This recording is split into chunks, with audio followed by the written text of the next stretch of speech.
खबर दिल्ली के वायु प्रदूषण की, जिसे देखने के बाद शायद आप भी अपने मास्क निकालने के लिए मजबूर हो जाएंगे।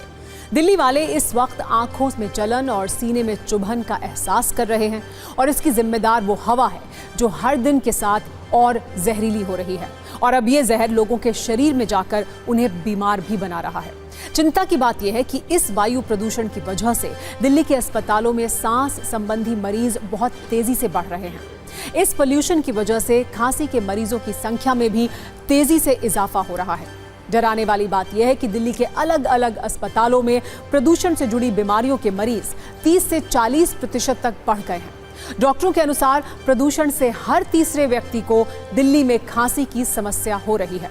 हालात जिस तरह खराब हो रहे हैं उसे ध्यान में रखते हुए दिल्ली के राम मनोहर लोहिया अस्पताल में अब एक स्पेशल पोल्यूशन सेंटर खोल दिया गया है।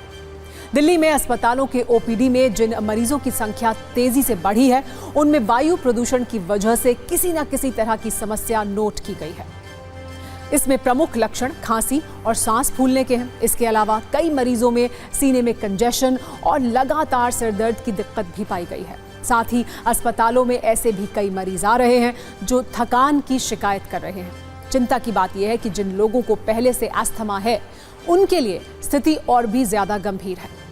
इसीलिए दिल्ली एनसीआर में रहने वाले न्यूज मित्र सावधान हो जाएं। सरकार और सिस्टम के भरोसे ना रहें, क्योंकि वो भी मौसम, कृत्रिम बारिश और दूसरे राज्यों के भरोसे ही बैठी है। दिल्ली में प्रदूषण का स्तर लगातार बढ़ रहा है। दिवाली के आसपास लोगों का सांस लेना मुश्किल हो जाता है। इसलिए डॉक्टर राम मनोहर लोहिया हॉस्पिटल में अलग से एक स्पेशल क्लिनिक खोला गया है, जो कि मैं आपको दिखा रही हूँ।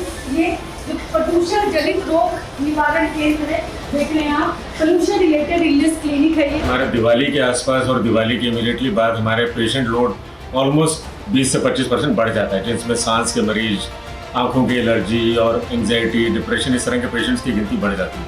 तो यही सोच के शुरू किया गया कि all under one roof patient को जगह जगह नहीं भटकना पड़ेगा, सबको एक ही क्लिनिक, एक ही ओपीडी में सारी सलाह मिल जाएगी और मेडिसिन भी मिल जाएगी।